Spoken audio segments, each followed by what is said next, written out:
Estoy aquí compartiendo con ustedes porque este tema me apasiona, son dos temas, me apasionan mucho y he dedicado mi vida profesional a hablar de esto. En casa quedaron ellos, esa es mi familia, soy persona de familia y sé que me están viendo en este momento, estoy retransmitiendo la página de la representante, entonces les mando un saludo a la familia en Costa Rica.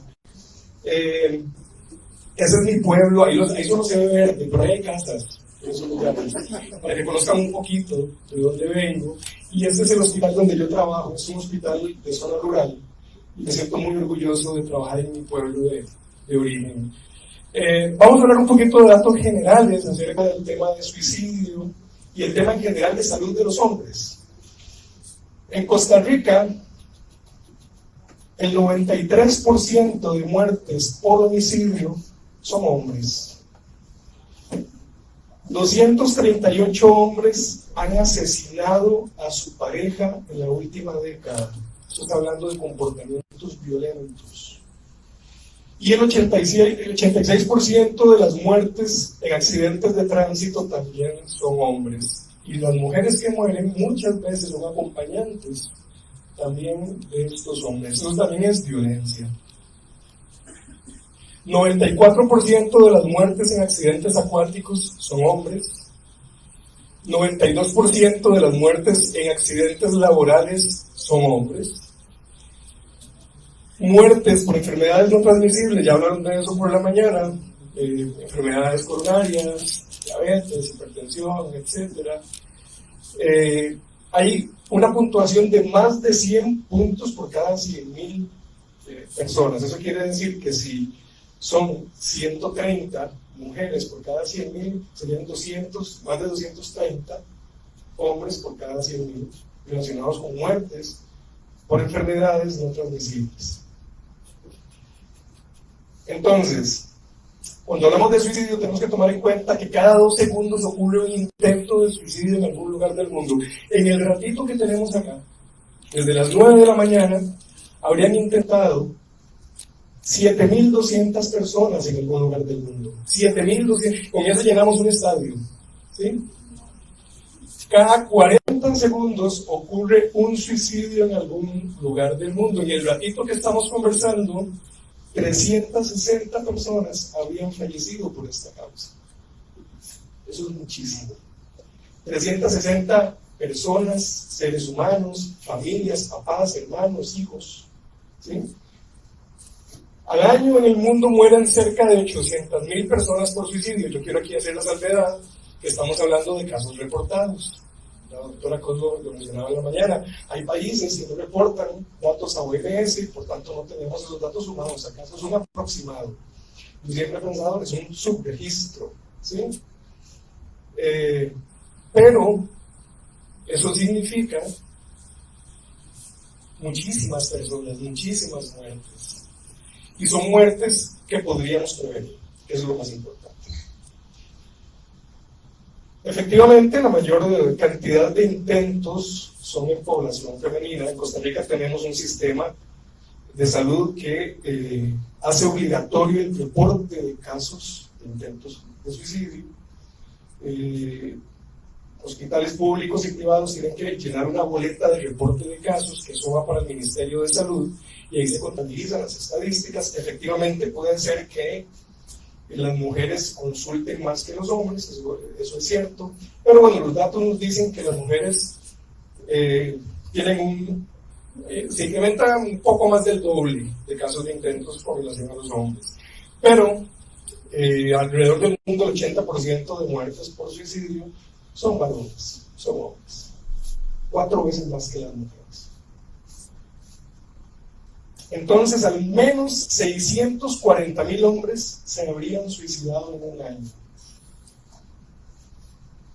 Al menos 1,800 mueren cada día por esta causa.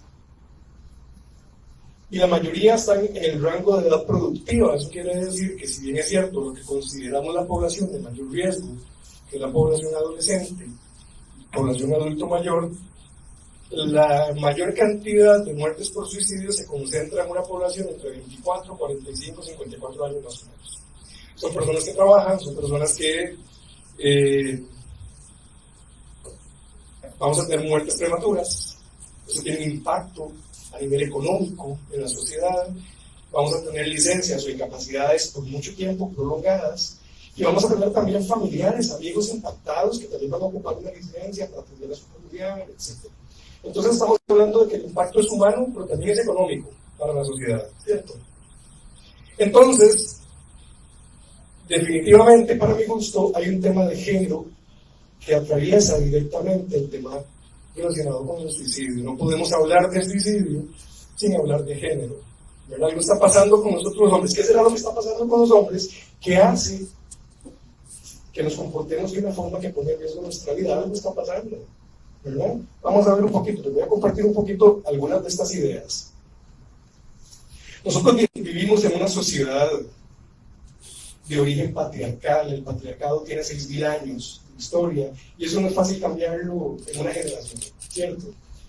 Es un modelo de masculinidad tradicional que se ha venido transmitiendo de generación en generación, donde se ha caracterizado por un comportamiento masculino impositivo, y aquí es donde digo que tal vez puede empezar a decir cosas que a lo mejor no son tan populares, ¿verdad? Porque muchos van a decir, podríamos decir, no, pues yo no soy así, yo no pienso así, ya no es así. Y efectivamente hemos cambiado muy audazmente el discurso, y ahora no somos machistas, pero lo que llevamos por dentro no necesariamente se refleja en lo que decimos. Y ya yo les mostré números de lo que está pasando con nosotros. Nos estamos muriendo, nos estamos matando, ¿sí? Y eso tiene que ver con la forma en que hemos aprendido a comportarnos como hombres. Promueve una visión de supremacía masculina sobre lo femenino, ¿verdad? Es decir, por ejemplo, tenía que ser mujer, por ejemplo, ¿verdad? En la carretera vemos a una mujer manejar y tenía que ser mujer, por ejemplo. Y así muchos ejemplos más, ¿cierto? Le dice a los hombres y a las mujeres cómo deben comportarse, pensar y sentir, cómo debe ser un hombre. ¿Verdad? Si yo les pregunto a ustedes, ¿qué aprendieron ustedes en su casa, en su escuela, en su barrio, de cómo debe ser un hombre? Generalmente, ¿verdad? Vamos a decir cosas opuestas a lo que debe ser un hombre, completamente lo opuesto. Y a las mujeres también les enseñaron cómo deben comportarse, pensar y sentir las mujeres para ser consideradas mujeres, ¿cierto? Esto se transmite a través de la socialización. ¿Qué quiere decir esto? Que podríamos hablar de genética, de biología, de un montón de cosas, pero también hay un aprendizaje social. Lo que yo veo en mi papá, lo que veo en mi abuelo, lo que veo en mi maestro, en mi maestra, lo que veo en la película, lo que leo en el libro, ¿verdad? Lo que escucho en la música, son mensajes de cómo me debo comportar, ¿verdad? Si la película me muestra a un hombre fuerte, violento, agresivo, y todos admiran a ese hombre, yo quiero ser como ese hombre. Entonces replico un modelo que estoy viendo a todo nivel, en la casa, en la escuela, toda. Y eso hace que se normalice socialmente. No se cuestiona, porque así se supone que es. Así somos, ¿verdad? Entonces no se normaliza, no lo cuestionamos. Entonces, como les decía, se define lo masculino y lo femenino por oposición. Por ejemplo, la mujer es pasiva, el hombre es agresivo. El hombre es valiente, la mujer es cobarde. En mi pueblo se dice, se decía, la mujer es de la casa, el hombre es de la calle, por ejemplo, ¿verdad? Esto es lo tradicional, ¿sí? Insisto, sé que estamos haciendo cambios, ¿verdad? Quien no se siente identificado, todo bien, pero esto es lo que tradicionalmente hemos aprendido en nuestra sociedad, ¿verdad? En mi país existía un libro que se llamaba Paco y Lola, que era un libro que se usaba en primer grado de escuela para enseñar a los chicos a leer y a escribir. Y Paco y Lola decía, mamá amasa la masa, papá lee el periódico. O sea, papá así, y el dibujo era un señor sentado en su sofá, con su periódico, y la señora trabajando, ¿verdad? Por ejemplo, para poner un ejemplo nada más. Ok. Entonces, esta masculinidad hegemónica nos ha enseñado diferentes cosas a nosotros los hombres. Esa es una película, se llama Un día de furia, la recomiendo. ¿verdad? Cuenta la historia de este señor que tiene un día en el que no puede manejar sus emociones y es muy vieja, pero si alguien no la ha visto no va a ser spoiler, no termina nada bien, ¿verdad? En lo relacionado con nuestra vida afectiva se les enseña a los hombres que no deben mostrarse vulnerables. Recuerden que les decía que nos enseñan a comportarnos por oposición. Entonces los hombres no podemos ser vulnerables, eso es cosa de débiles, no de hombres, sino que no pueden ser débiles, ¿verdad? Entonces todo lo que tiene que ver con la vulnerabilidad se va a reprimir, no lo puedo expresar. Y aunque yo tenga miedo, tengo que decir, no tengo miedo, soy fuerte, soy valiente. Aunque no quiera hacer las cosas, si sufro presión social, lo voy a hacer, ¿sí? Nos dice que no debemos expresar emociones consideradas débiles, ¿verdad? Miedo, angustia. Solo hay una emoción que a los hombres se nos permite expresar abiertamente. ¿Cuál será esa emoción? ¿Qué creen ustedes? El coraje, el enojo. ¿Sí? Es la emoción que incluso se valida y se promueve. Si el chico llega llorando a casa porque otro compañero lo empujó, el papá le dice, no me vengas llorando, lo empujas más fuerte, dale más duro, ¿verdad? En el partido de fútbol, si el chico se cae porque lo patearon y llora, levántese, vaya de usted, ¿verdad? Esa es la enseñanza que recibimos. Entonces, eso hace que nosotros como hombres, que sí tenemos emociones, empecemos a creernos ese discurso de que no sentimos nada de esto y eso lo reprimimos, lo guardamos, lo llevamos en silencio, que nadie se dé cuenta, e incluso llega el momento en que nos creemos nosotros mismos la historia de que no tenemos miedo, de que no tenemos tristeza, de que no tenemos nada de eso. Yo siempre pongo un ejemplo que para mí es muy claro, los celos. Si ustedes buscan por ahí en el diccionario qué significa la palabra celo, van a leer algo más o menos parecido a un temor profundo de perder un objeto amado o una persona amada. La primera palabra es temor, es miedo, los celos son miedos. ¿Y cómo se comportan los hombres celosos? ¿Qué hacen los hombres celosos? Muchas veces violentan a su pareja, porque no tienen la capacidad de decirle, tengo miedo a perderte, sino de decirle, te estás portando mal, estás haciendo algo que está mal, es tu culpa. ¿Verdad? Depositamos en la otra persona la responsabilidad y muchas veces nos comportamos de forma violenta con la otra persona. Y bueno, también nos dice que debemos mostrarnos siempre fuertes. Eso dificulta que nosotros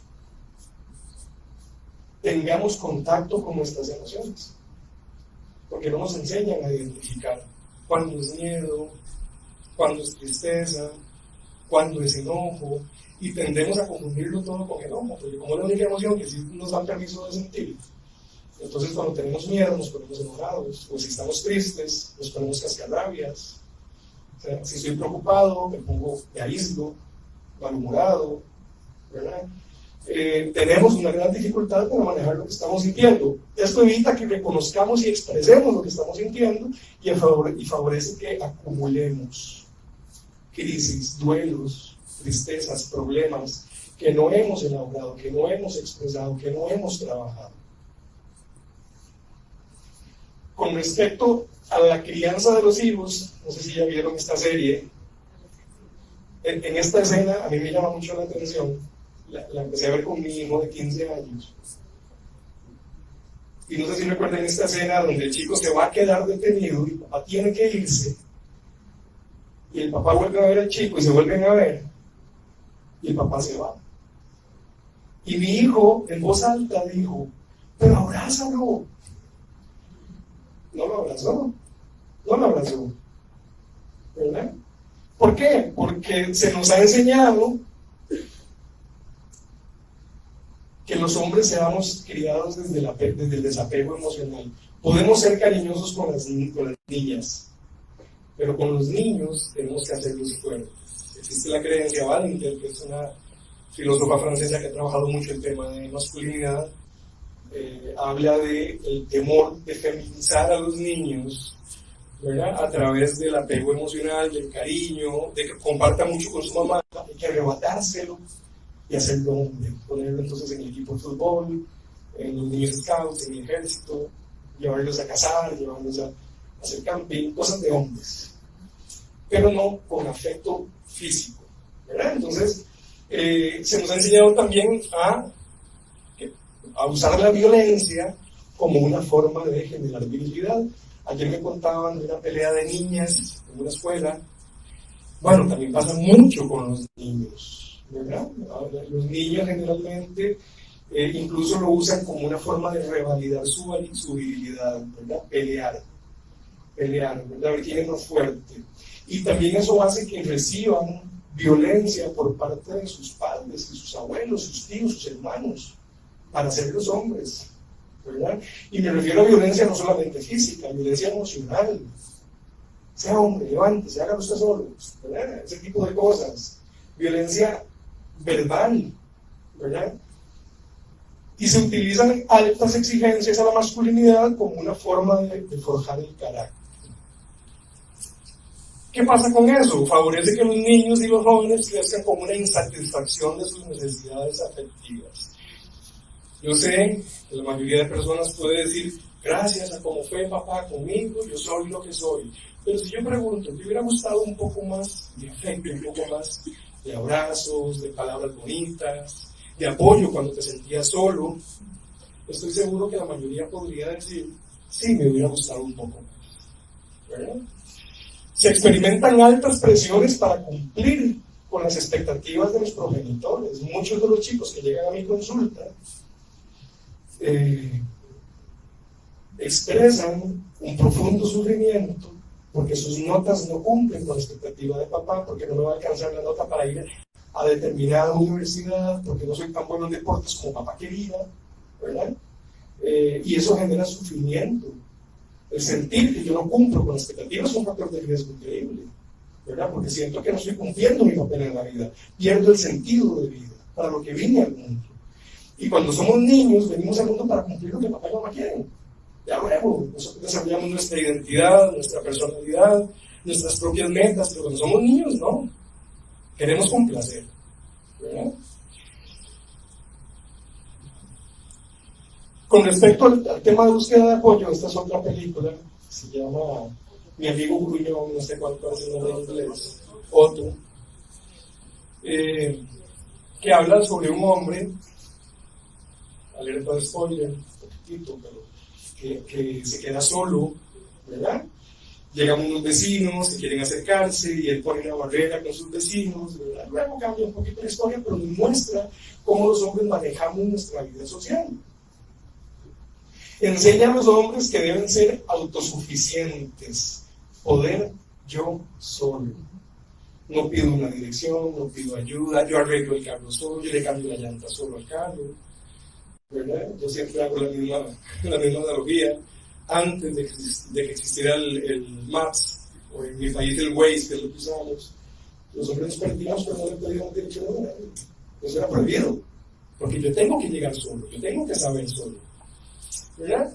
Entonces, eso hace también que nos autoexijamos en el ser independientes a todo nivel. Yo les voy a contar que cuando estuvimos post-pandemia, me llegó a la consulta un señor, muchacho, en realidad tenía 30 y tantos años, que siempre había sido independiente económicamente, trabajaba en el sector turismo, que es un sector muy fuerte en mi país, y con eso le alcanzaba a él para mantener a su familia, mantener a sus papás, pagar la pensión de su hijo, etc.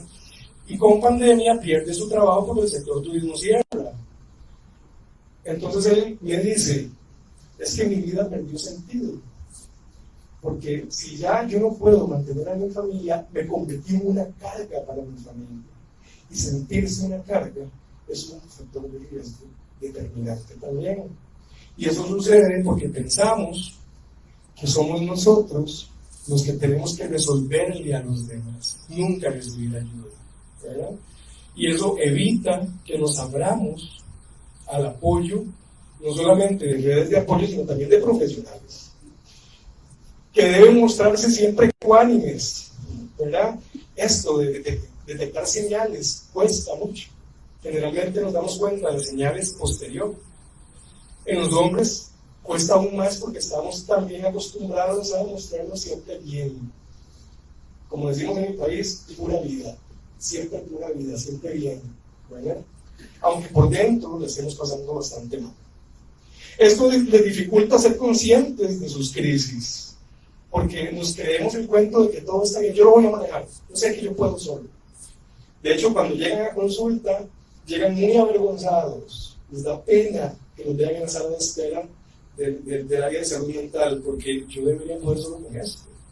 Yo no quiero medicamentos, ¿verdad? Les empuja a vivir sus crisis en soledad. Y ahorita lo voy a asociar esto con el tema del consumo de sustancias, que es muy importante. Les priva de la posibilidad de pedir y de recibir apoyo, porque al no aceptar esa necesidad, tampoco son conscientes de la posibilidad de recibir apoyo de alguien más.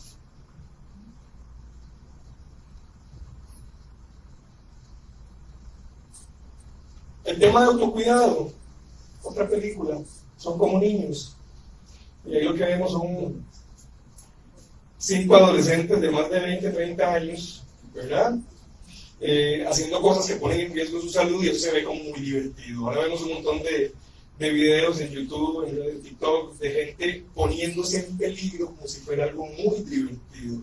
Y también muy de hombres. En mi país es muy de hombres manejar sin el casco de la moto. ¿Cómo le dicen acá? Motora, ¿verdad? Sin el casco, o hacer piques con el carro, ¿verdad? Competencias en carro, levantar la llanta de la moto, ¿verdad? Esos son muestras de mi virilidad. Mientras más muestras yo hago, más respeto gano del resto de la comunidad de hombres, ¿verdad? Entonces esto enseña a los hombres a despreciar el autocuidado. Si yo pregunto acá, ¿cuándo fue la última vez que se hicieron un chequeo médico los hombres? No levanten la mano, ¿verdad? ¿Cuántos mayores de 45 ya fueron al udólogo, por ejemplo? A mí me da mucha pena. Hace unos meses recibo en mi hospital a un señor de 52 años con un cáncer de próstata en fase avanzada, y cuando yo le pregunto, ¿verdad? Me dijo, no, yo nunca había venido a consultar, yo sentía algunas molestias, pero no tenía tiempo, tenía que trabajar, él trabajaba en la construcción. No tenía tiempo, vine porque me desmayé en el trabajo. Me trajeron. 2 semanas después falleció el señor. Algo prevenible, ¿verdad? Porque no tenemos incorporado el autocuidado, porque el autocuidado, los hombres dicen, no, eso se me quita solo, ¿verdad? Se me quita solo, yo puedo solo, ¿verdad? Ser arriesgados y exponerse al peligro como una forma de mostrar virilidad. Entonces, esto que les decía, levantar la llanta de la moto, o ahora está de moda escalar un edificio y tomarme un selfie en el edificio. Este tipo de comportamientos son pruebas de virilidad, y eso se valora por los demás, ¿verdad? ¡Qué valiente! Se valida el maltrato del cuerpo como una forma de demostrar fuerza, ¿verdad? Entonces maltratamos el cuerpo, nos hacemos tatuajes, nos ponemos expansiones.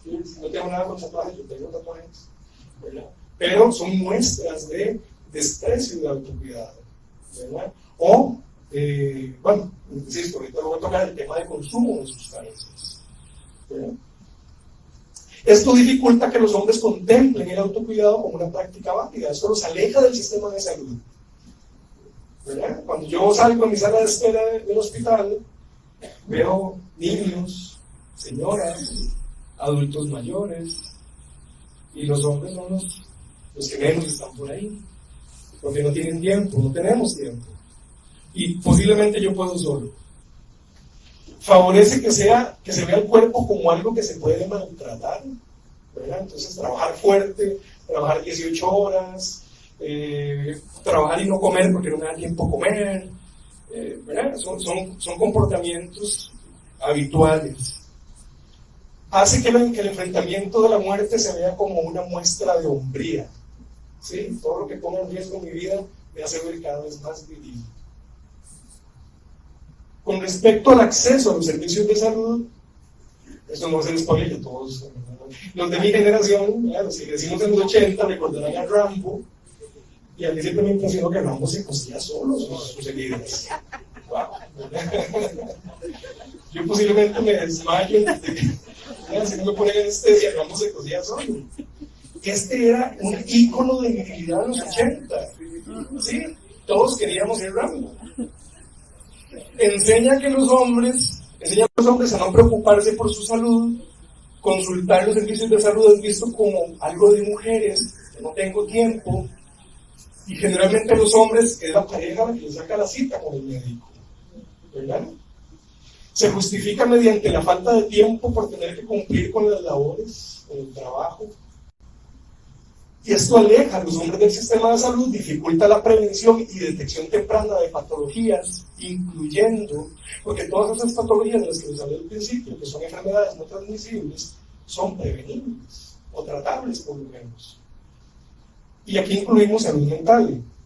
Si ustedes ven estadísticas, dirán, no, las mujeres se deprimen más que los hombres. Las mujeres tienen más ansiedad que los hombres. No es cierto. No es cierto. Como decía la doctora, no tenemos los números reales. Pero los hombres sufren ansiedad, sufren depresión, sufren otras cosas que no se atreven a decir, porque sería símbolo de debilidad. ¿Cómo yo voy a tener ansiedad? ¿Cómo voy a sentir miedo? ¿Cómo voy a estar triste? Eso no es de hombres. De hombres es poder con todo, ¿verdad? Eso impide el diagnóstico y el tratamiento de la enfermedad. El consumo de sustancias es importantísimo también, porque los hombres, al no tener la posibilidad de reconocer y por ende de elaborar las emociones, las aplacamos fácilmente con sustancias. Entonces, ¿cuántos hemos dicho, ay, estoy muy estresado, qué rico, wow, qué rico una medalla, o qué más, un mojito, ¿verdad? O qué estrés, voy a fumarme un cigarro, o, ¿verdad? Manejamos las emociones a través del consumo de sustancias. El consumo de sustancias psicoactivas es visto como un marcador de virilidad, ¿verdad? A los chicos, para que se haga hombre, tome licor, fume cigarrillo, ¿verdad? Ahora están los vapeadores, que es nuestra nueva lucha, ¿verdad? Los gays. Las sustancias psicoactivas son utilizadas por los hombres para hacerle frente a sus emociones no elaboradas y promueven por ende la aparición de adicciones. Esto favorece que se enmascaren y no se elaboren las emociones, porque las estoy constantemente enmascarando con sustancias. Se asocia con la aparición de otros problemas a nivel económico, por supuesto, familiar, laboral, judicial, pero también altera la capacidad de toma de decisiones. Dependiendo del tipo de sustancia, puedo comportarme más impulsivo, por ejemplo, y también una autoimagen devaluada. Cuando yo me autorrecrimino, ¿por qué no lo puedo resolver? ¿Por qué tengo este problema? Ahora tengo un problema con mi pareja, con mi mamá. Eso agrava la situación. La masculinidad hegemónica y la violencia. Pep Guardiola, yo sé que aquí no son tan fanáticos del fútbol, pero soy un entrenador top de fútbol y soccer en Europa, y eso se lo hizo en medio de un partido frustrado, se metía las uñas, y él dijo en la entrevista, lo único que quería era hacerme daño, porque estaba perdiendo su equipo. Valida el uso de la violencia para ejercer el poder y resolver conflictos, incluso internos.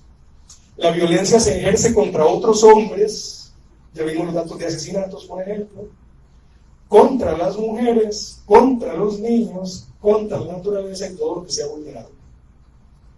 Y la violencia contra sí mismo se valida como un método para manejar la frustración. Ponemos el ejemplo del Pep, ¿verdad? Entonces, ¿cuántos hombres se dañan a sí mismos por manejo de la frustración? Los japoneses se hacían el harakiri, ¿verdad? Por honorabilidad, ¿cierto? El suicidio es la forma más dramática de violencia contra sí mismo. Hay una tendencia a elegir métodos altamente letales, por eso fallecen a menor cantidad de intentos. Menor tasa de intentos de suicidio, pero mayor tasa de suicidio consumado, ¿verdad? Por todo esto de lo que vengo hablando. Las masculinidades hegemónicas y las conductas discriminatorias. Bueno, la masculinidad hegemónica se basa en imperativos, exigencia constante de demostrar virilidad, ¿verdad? Para que me consideren como un verdadero hombre, porque si yo no hago lo que la sociedad dice, van a decir, este no es tan hombre como pensábamos, y van a usar otros apelativos.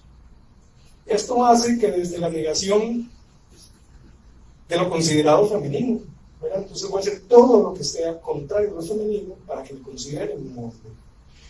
Quien no puede cumplir con estos imperativos es rechazado del universo masculino. Merece la censura, la burla, la discriminación. Al ser imperativos imposibles de cumplir a cabalidad, porque nadie puede ser ese macho alfa con toda la lista de características deseables, eso genera frustración, porque es un mandato, no es opcional. Tengo que cumplirlo, pero como nadie puede cumplirlo, genera frustración en la mayoría de hombres. ¿Y cómo manejamos los hombres la frustración? Que ni siquiera la logramos reconocer siempre. Muchas veces con comportamientos autodestructivos, con comportamientos violentos.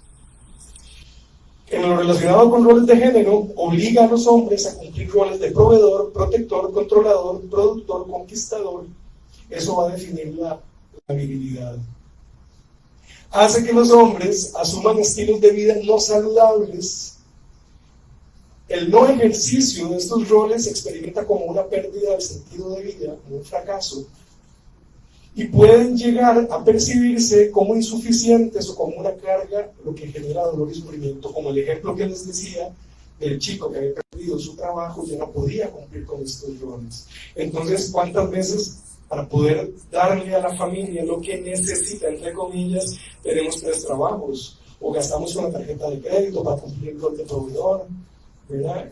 Por ejemplo, eso hace que tengamos conflictos serios con nuestra identidad. En síntesis, la masculinidad hegemónica constituye una variable que empuja a los hombres al riesgo del suicidio, pues favorece y refuerza la vivencia de múltiples conductas y actitudes que han sido descritas como factores de riesgo.